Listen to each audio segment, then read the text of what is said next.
오늘의 묵상 한 장은 창세기 10장입니다. 오늘 또 본문의 말씀과 기도의 능력으로 천국을 실감하는 은혜가 있기를 원합니다. 창세기 10장 그리고 11장 이 내용은 혼재에 대해서 기록이 되고 있습니다. 그래서 창세기 10장 이 내용은 1절에 노아의 아들 셈 그리고 함 야벳의 족보에 대해서 기록을 하고 있습니다. 그 중에 1절부터 5절까지는 야벳의 족보, 그리고 6절부터 20절까지 이 내용은 함의 족보, 그리고 21절부터 마지막 32절까지는 셈의 족보. 그래서 노아의 아들 세 아들의 족보가 소개가 되고 있습니다. 자, 1절 내용을 통해서 보시면 노아의 아들 셈과 함과 야벳의 족보는 이러하니라 이렇게 말씀을 하고 있어요. 여기서 족보는 창세기에 있어서 굉장히 중요한 핵심 단어가 되어지죠. 그래서 엘레 톨레돗 이렇게 표현을 하고 있습니다. 그래서 족보 내지는 계보 내지는 하나의 역사 또는 이야기 여러 가지 내용으로 이렇게 번역이 가능한데 이 족보 속에는 히브리인들의 모든 것들이 다 담겨져 있어요.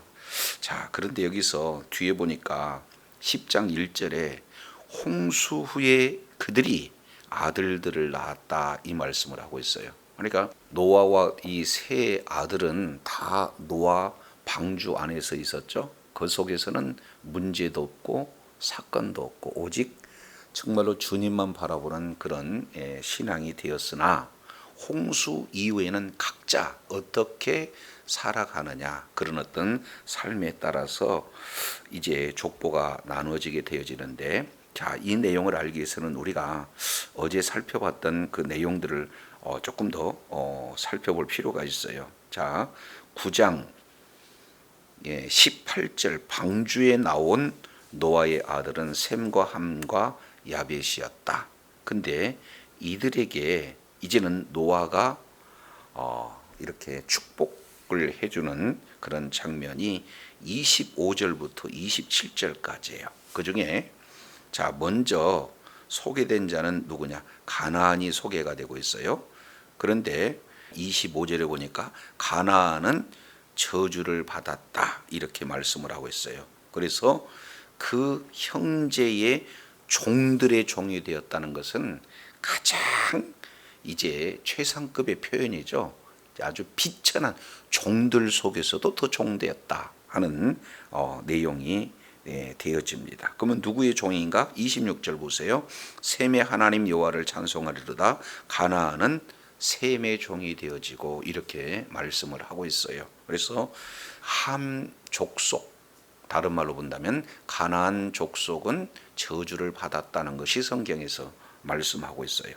두 번째 26절 내용을 보면은 지금까지는 노아의 하나님이었는데 이제부터는 누구의 하나님으로 불려지느냐? 셈의 하나님으로 불러졌다 하는 내용을 보게 되어집니다. 여기서 셈의 하나님이라고 하는 것은 영적인 축복을 지금 말씀을 하고 있습니다. 한마디로 본다면은 이제 창세기 3장 15절 이후부터 계속 바로 예수님이 오시는 그런 바로 거룩한 족보에 해당이 되어지는 것이 셈의 이런 자손에게 주어지는 내용입니다. 세 번째 27절 내용을 보니까 야벳은 어떻게 됐습니까? 창대하게 하사 이렇게 말씀하고 있어요. 그래서 함은 저주를 받고 야벳은 창대한 복을 받고 그리고 셈은 영적인 축복을 이렇게 받았다 하는 내용들로 갈리어집니다. 그러니까 홍수까지 내용은 방주 안에서 오로지 하나가 되어 하나님을 찬양했다면 홍수 이후로는 이렇게 저주의 길 또는 물질의 축복의 길 그리고 영적인 그런 바로 그 길을 각각 이렇게 나뉘어지는 내용들을 10장 1절에서 말씀을 하고 있어요. 자, 그 중에 먼저 족보의 순서는 세 아들, 그 중에 셋째 막내부터 지금 소개가 되고 있습니다. 10장 2절. 야벳의 아들들은 고멜, 그리고 마곡, 마대, 야완, 두발, 메색, 그리고 디라스. 이 내용은 유럽 쪽을 지금 말씀을 하고 있습니다. 그래서 2절부터 지금 4절까지 나오는 각자 지금 족속들이 기록되고 있는데 14족속이 표현이 되어지고 있습니다. 자, 그러면서 10장 5절에 이렇게 표현을 하고 있죠. 이들로부터 여러 나라 백성으로 뭐했다? 나뉘어졌다. 그런데 그 근거가 각기 언어로 나눠지는 거고 종족을 따라 나눠지는 거고 나라대로 나눠졌는데 지금 야벳 족속은 어디에 머물렀다고 말씀하고 있습니까? 바닷가의 땅에 나누어졌다. 이것이 물질의 창대함과 연결이 되어지는 거예요. 그래서 이제는 바닷가의 땅이다라고 하는 내용은 그 바닷가는 무역의 요충지가 되어지고 또 먼 나라를 정복하는 그런 바로 침략의 출발점이기도 해요. 그만큼 바다 땅에 머물렀다는 것은 창대한 그런 축복을 의미하고 있다. 이렇게 볼 수가 있어요. 그래서 야벳의 족속은 말씀 그대로 창대하다 이런 내용들을 말씀하고 있습니다. 자, 두 번째 10장 6절 내용을 보면 함의 아들들은 구스와 미스라임과 붓과 가나안 네 아들이 먼저 지금 소개가 되고 있죠.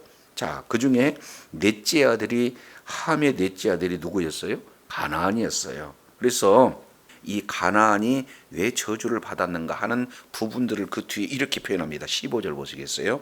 10장 15절 다시 한번 이 가나안에 대해서 기록을 하고 있죠. 근데 가나안은 장자 누구로부터 시작이 됩니까?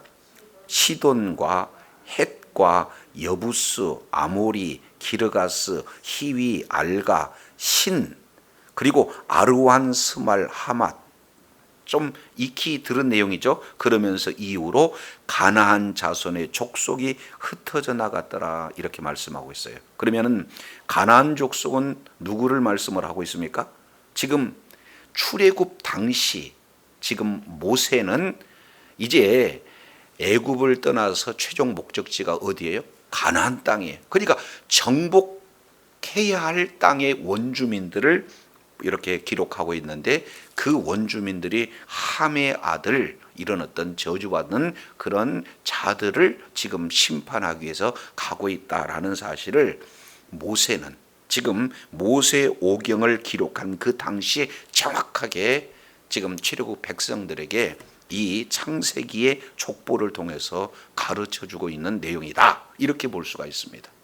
자, 그러면은 가나안 족속이 실제 종이 되었는가, 셈의 종이 되었는가, 이 내용은 역사적으로 증명이 되고 있죠. 이것은 이제 여호수아 9장 내용을 통해서 보면은 우리가 잘 알겠지만 기브온 족속이 여호수아를 와서 숨기잖아요. 먼 곳에서 왔습니다라는 것을 표현하기 위해서 옷도 허름하게 입고 신발도 헤어진 거 입고 그리고 모든 음식도 곰팡이 스른 그런 내용들을 가지고 속였단 말이죠. 그래서 이제 화친 언약을 맺고 그 다음에 그러한 기본 족속을 위해서 싸웠던 그런 내용이 여호수아 9장에 기록되고 있습니다. 그래서 후에 이 내용이 들통이 났잖아요. 그래서 너희는 성전에 와서 물 깃거나 나무 패는 그런 어떤 종을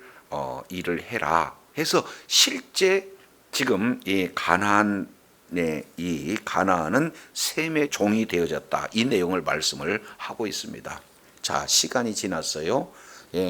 다윗 시대와 그리고 솔로몬 시대를 지나서 열왕기상 9장 20절 그리고 21절 이 내용을 통해서 보면은 아모리, 헷, 브리스, 히위, 여부스, 지금 창세기 10장에 나와 있는 그런 가나안 족속이죠. 곧 이스라엘 자손이 다 멸하지 못하므로 그 땅에 남아 있는 그 자손들은 솔로몬이 노예로 역군을 삼았다. 근데 오늘날까지 이루어졌다는 거예요. 그러니 가나안 족속은 셈의 종이 되어졌다는 것이 여호수아 때도 이루어지고 그리고 솔로몬 시대 때 이루어지는 것을 통해서 봐요. 아니 하나님의 말씀은요 1.1획도 없이 그대로 이루어지는 내용들을 우리가 오늘 본문을 통해서도 살펴보게 됩니다. 자, 그렇다면 조금 더 구체적으로 10장 6절 함의 아들 구스, 여기는 현재의 에디오피아입니다. 그리고 미스라임, 여기는 애굽, 이집트를 말하고 있고 붓, 가나안, 이 내용은 우리가 익히 알고 있는 그런 내용이 되어집니다. 자, 그런데 이 구스 첫째 아들은 누구를 낳았습니까? 10장 8절 내용을 보니까 유명한 인물이 나타나는데 그 자가 누구예요? 니므롯.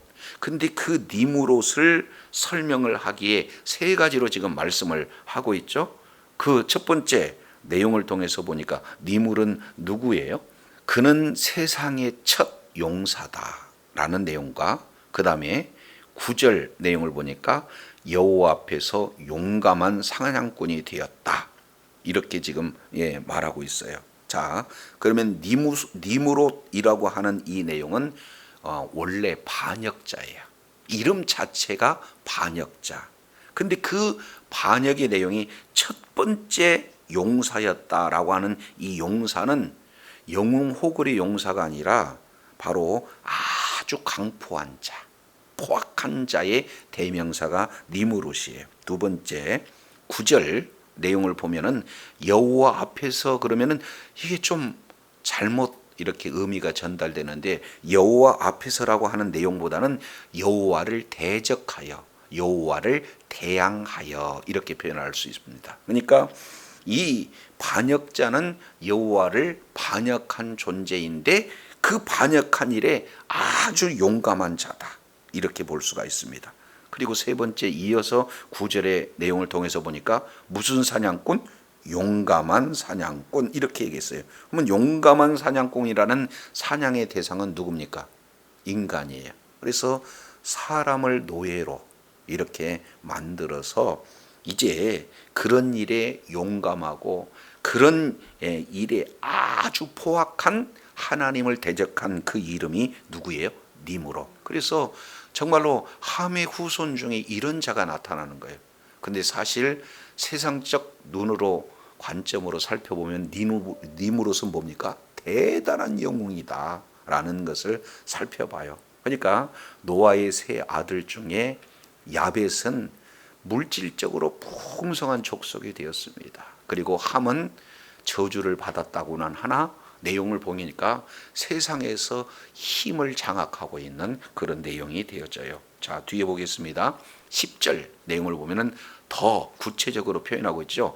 그의 나라는 시날 땅의 바벨, 그리고 에렉 악갓 갈레에서 시작되었다. 지금 이렇게 표현을 하고 있습니다. 그러니까 최초로 여기에 뭐가 소개가 되고 있으니까 나라가 소개가 되고 있어요.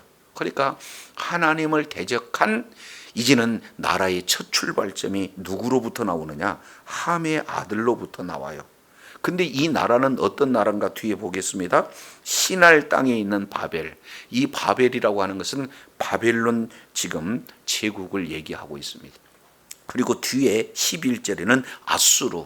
이 아수르, 이 내용은 요나서 내용을 통해서 보니까 그때 당시에 이 인구만 어떻게 되는 거예요? 13만 명이 넘는 그런 아주 큰 도시예요. 그렇지 않습니까? 그러니까 큰 국가 바벨론이라는, 아수르라는 그런 국가가 지금 함의 그런 어떤 후손에 의해서 태어났습니다. 그게 12절에 보니까 큰 성이다 이렇게 표현하고 있어요. 그러면 잘 보시겠지만 큰 성을 지으려면은 막대한 뭡니까? 노동력이 필요하잖아요. 그렇게 그 큰 성을, 하나님을 대항해서 우리의 나라는 우리의 인생은 하나님이 지켜주는 것이 아니라 우리가 지키자 하는 그런 의미에서 성을 쌓고 성을 쌓는데 어떻게 됩니까? 하나님의 형상으로 지음받은 사람들을 노예로 잡아다가 일을 시켜서 성을 쌓는데 그리고 나라를 큰 나라를 건축하는데 먼저 앞장섰던 족속이 뭐예요?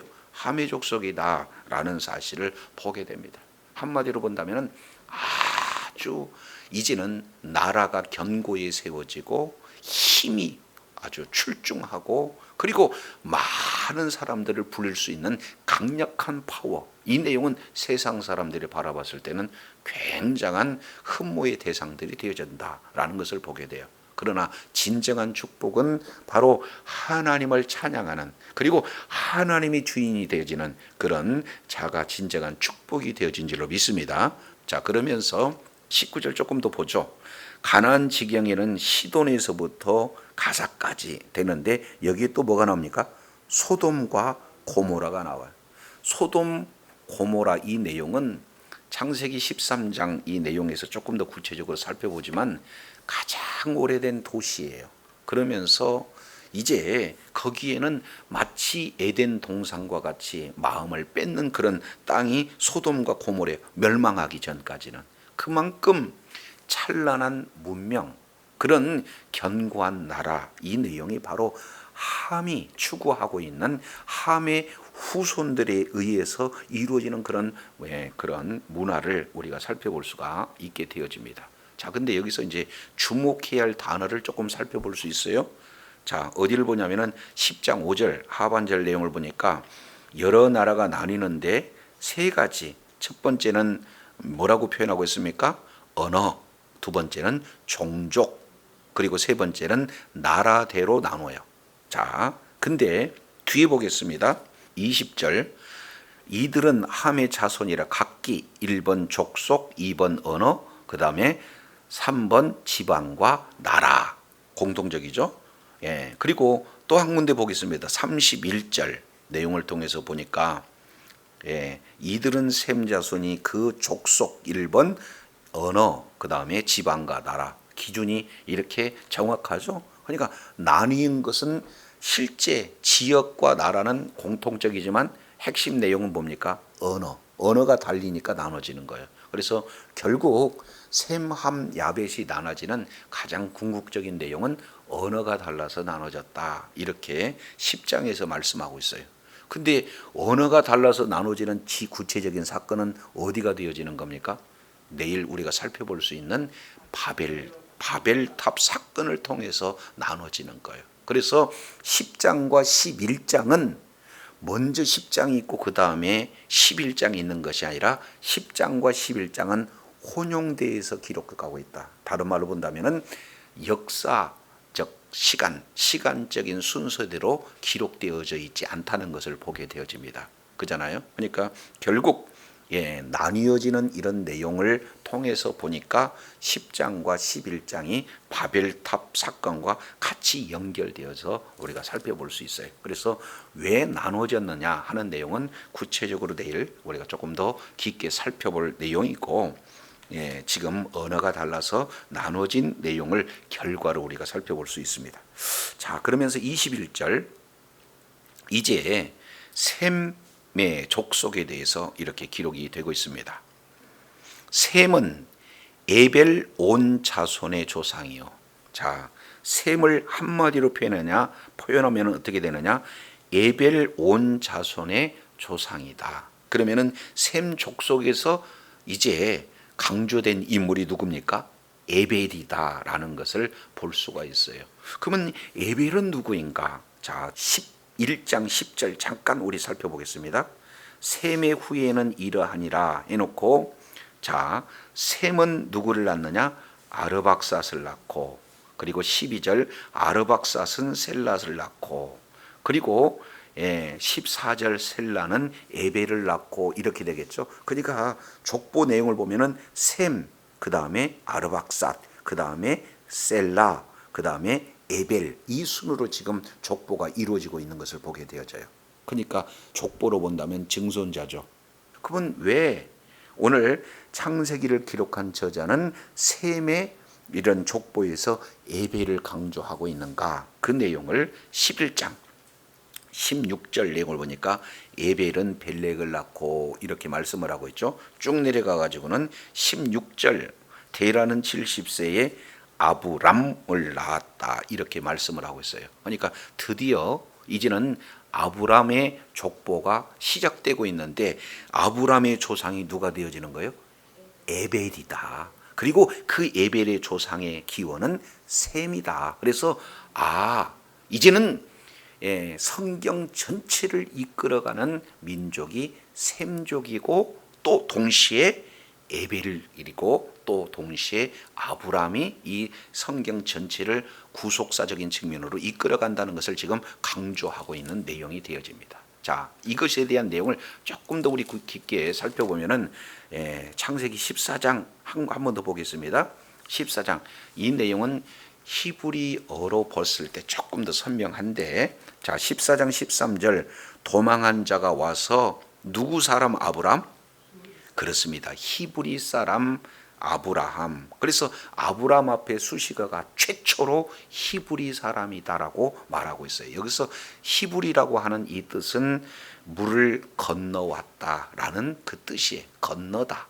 히브리. 건너다라는 그런 뜻이 되어집니다. 그런데 이 히브리의 실제 내용은 이브리라는 단어에서 왔고 이 이브리의 내용은 바로 에베르, 조금 더 표현한다면 에벨에서 온 거예요. 그래서 아브람은 에벨의 후예구나 하는 내용을 히브리어를 통해서 조금 더 구체적으로 볼 수 있습니다. 그러니까 셈은, 자 21절 셈은 에벨, 다른 말로 히브리 민족의 뭐예요?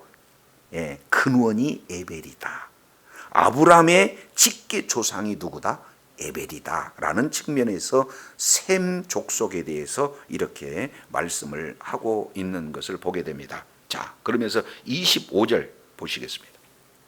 25절 내용을 보면 에벨은 두 아들을 낳았는데 하나는 벨렉 또 하나는 욕단, 두 이제 족속으로 나눠져. 셈족에서도 두 족속으로 나눠지는데 하나는 벨렉. 이게 바로 예수님이 오시는 족보에 해당이 되어지는 거예요. 자, 그런데 우리나라에서는 조금 연구가 많이 진행이 됐는데 참고해 볼 필요는 있어요. 그 내용이 뭐냐면 욕단. 우리나라 민족이 욕단의 시조다. 뭐 이렇게 주장하는 분들이 꽤 많이 있습니다. 그래서 바로 욕단은 히브리 언어로는 야크탄, 작은 자라는 그런 뜻인데 여기서 알이락 민족이 나왔고 뭐 이렇게 표현들을 하는데 참고는 하지만 실제 학자 전체가 받아들이지는 않아요. 하여튼 이제 에벨은 두 아들 벨렉과 그리고 욕단을 낳았는데 25절 조금 더 살펴보면은 벨렉 해놓고 풋노트 1번 기록되고 있죠. 따라가 보면은 뭐라고 표현했습니까? 나눔 이렇게 표현하고 있어요. 그래서 비로소 벨렉 때 언어가 달라가지고 온 나라가 나눠졌다라는 사실을 보게 됩니다. 자, 이제 32절 내용을 통해서 보면은 노아의 자손의 족속들이다. 지금 그러면 결국 이제는 아담의 세 아들, 첫 번째 가인, 그 다음에 아벨, 그 다음에 셋, 이 세 사람으로 이렇게 인류의 시조가 되어지는데 그 다음에 이들은 다 홍수 심판으로 멸해지고 난 다음에 제2의 시조라고 할 수 있는 노아의 세 아들을 통해서 온 인류가 출발되어지는데 그 출발이 세 부류로 셈, 함, 야벳 세 부류로 이렇게 나눠지는데 각각 함 족속은 굉장한 축복을 이렇게 받은 그런 내용 같으나 성경은 그들은 저주받았다. 그리고 물질적인 풍성함이 이제 아주 큰 분복으로 나타나는 야벳. 그런데 실제 성경은 누구에게 주목하고 있어요? 셈 족속에 주경하고 있습니다.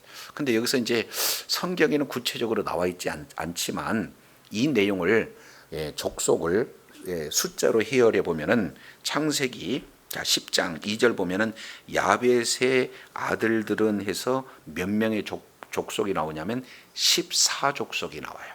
자, 거기다가 표시해 놓은 것이 좋을 것 같아요. 자, 두 번째, 함의 아들들은 여기에 30족속이 나와요.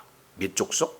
30족속. 그러니까 말은 저주받았는데 가장 번성되었다, 이렇게 볼 수가 있습니다. 뒤에 셈의 아들들은 몇 족속이냐? 이 셈의 아들은 26족속이에요. 그래서 도합 14족속, 30족속, 26족속 이렇게 하면 도합 어떻게 됩니까? 70족이에요. 그래서 창세기 10장 이 내용에 70족속이 이렇게 소개가 되고 있습니다. 그래서 이제는 70이라는 이 수가 이스라엘에게는 굉장히 중요한 수죠. 이것은 바로 공동체의 완전수를 말씀을 하고 있는 내용이에요. 그래서 사내들인 공회가 몇 명입니까? 70명이에요. 그리고 이제 창세기를 지나서 출애굽기로 갈 때 이스라엘 백성들이 애굽으로 이주한 숫자가 몇 명입니까? 70명이에요. 그리고 예수님께서 누가복음 10장 내용을 통해서 보면은 70인을 따로 불러서 둘씩 이제 선교 전도 명령을 진행을 하고 계시죠. 그래서 이 70이라고 하는 것은 열방 전체를 대표하는 숫자가 되어진다. 따라서 하나님은 이제 창세기 1장 28절 그리고 창세기 9장 1절, 창세기 9장 7절 이 내용을 통해서 보면은 이제 하나님께서 아담에게 주신 언약이 노아로 계승이 되어지고 노아의 세 아들을 통해서 이제 70족을 이렇게 표현한다고 하는 내용은 이제 하나님의 원대한 계획은 이 복음이 흘러 모든 열방에게 복음이 퍼져지고 그리고 그 퍼져진 열방의 복음이 증거되는 증인의 삶을 살 것을 우리 주님께서는 말씀하고 있는 줄로 깨달으시길 바랍니다. 그래서 정말로 저와 여러분이 이제 셈, 함, 야벳 70족속이 성경에 기록되는 그런 내용을 통해서 이제 우리의 하나님은 바로 셈의 하나님이다. 온전히 구원받는 그런 자가 하나님을 찬양하며 하나님을 예배하는 그런 믿음의 공동체가 바로 우리들의 모습이다라는 사실들을 말씀하고 있습니다. 디모데전서 1장 4절 그리고 디도서 3장 9절 내용을 통해서 보면은 이제는 예수 그리스도 안에서 족보는 의미가 없다는 거예요. 그리스도 안에 있으면 우리는 모두 다 새로운 피조물이 되어진다. 그래서 예수님도 누가 어미요 누가 형제냐, 하나님의 뜻대로 행하는 자라가 바로 바로 나의 형제요 나의 모친이다라는 사실을 통해서 우리는 예수 그리스도 안에서 이제는 바로 하나가 되어지는 그런 자녀다라는 사실을 기억하시고 우리에게 주신 사명, 모든 나라에 복음을 증가하는 증인의 사명으로서 있는 그곳에서 그리고 또 많은 나라의 전도와 선교의 명령을 잘 받들어 정말로 하나님의 뜻을 시원하게 하고 하나님 앞에 존귀하게 받는 주의 사랑하는 자녀들이 다 되기를 원합니다. 기도하겠습니다. 하나님 아버지, 창세기 10장 노아의 세 아들의 후손을 통해서 정말로 주의 뜻을 이루고 주님 앞에 존귀하게 쓰임받는 대선교 위임 명령에 대한 내용들을 다시 한번 일깨워 주신 것 감사합니다. 세상적으로는 이제 야벳이 창대하고 세상적으로는 나라를 가장 먼저 세워서 견고하게 이제 세워짐으로 말미암아 그 후손들이 흥왕하는 그런 함의 족속이 세상적으로는 알려진 것 같으나 이제 성경의 중심은 셈의 하나님이라는 사실을 말씀하고 있습니다. 전적으로 하나님을 찬양하며 하나님을 예배하며 하나님이 주인 되어지는 그로 말미암아 이제는 열방 가운데 그 하나님을 증거하는 증인의 삶으로 하나님 앞에 영광 돌리는 주의 사랑하는 자녀들 다 되게 하여 주옵소서. 예수 그리스도 이름으로 기도드립니다. 아멘.